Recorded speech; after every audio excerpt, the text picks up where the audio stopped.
Hello everyone, this is Vishwas Puttige from Amace Solutions. We are here at EMO 2025 at Hannover, Germany.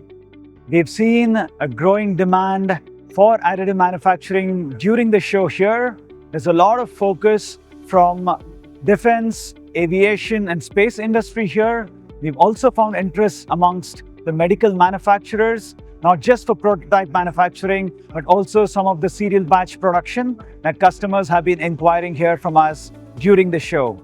We've not only displayed our machine during the show here at Hannover, but also demonstrating the capability of the machine and the technology with components from each of these market segments. So we're very pleased to note that the interest amongst European manufacturers for Indian machines, German and Italian customers and many others from Europe have been coming to us, understanding and seeking more information about this technology.